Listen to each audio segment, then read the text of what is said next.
To all those from Canada who have made the trip, thank you for coming to Melbourne. Thank you for coming to Australia. I hope you will get out to some spectacular Yarra Valley wineries or head along the Great Ocean Road and see the magnificent sights of Victoria or venture further afield into Australia.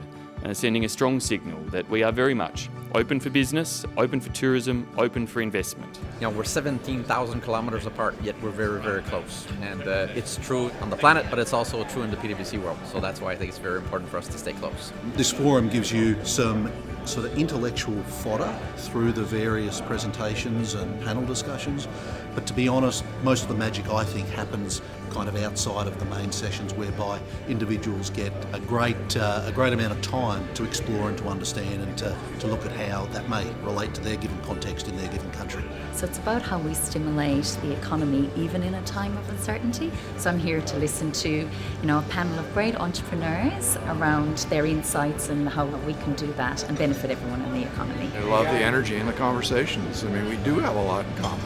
We should be a greater force together. The advances that are going on in materials sciences, in energy production, in healthcare, and in data science. They're opening up fantastic opportunities, and Australia and Canada are both really well placed to take advantage of that.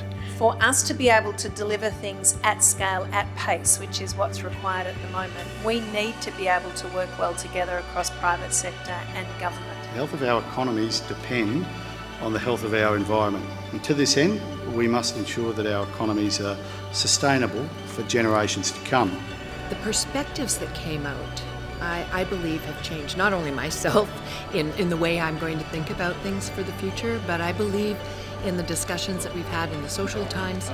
It's happened to everyone here. It's been so exciting. I found it really interesting, and the connections between other business people, both based in Australia but also based in Canada, and how some of the similarities in the opportunities that we face. It's a great forum. Farmers in Australia have always been innovative. They've always found a way to get the problem solved, and this global environmental problem has started to come onto farmers' radar in a very big way. 1987 was the first time that our farm turned to a no-till farm.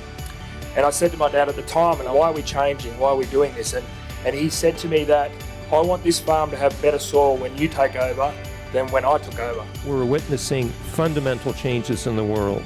Deglobalization, which results in greater national restrictions on trade, investment, and immigration.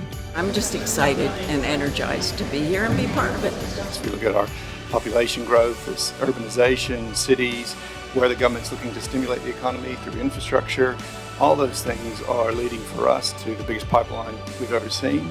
I urge us to take the opportunity to reflect and understand what is happening around the world and in our communities, and as two countries act together with our combined might of business, government and academia to make a real difference. This kind of a business forum shows how government can create a foundation, a framework. Business will make it real. I think this panel is emblematic and symbolic of what's necessary, which is a much more co-creative, partnership-based approach between government, business, Indigenous groups, and stakeholders throughout. We share a common outlook in terms of our faith in open markets, free trade, liberal democracy, and international institutions. And as beneficiaries of these shared institutions, we have a responsibility to safeguard them and to continue our economic success.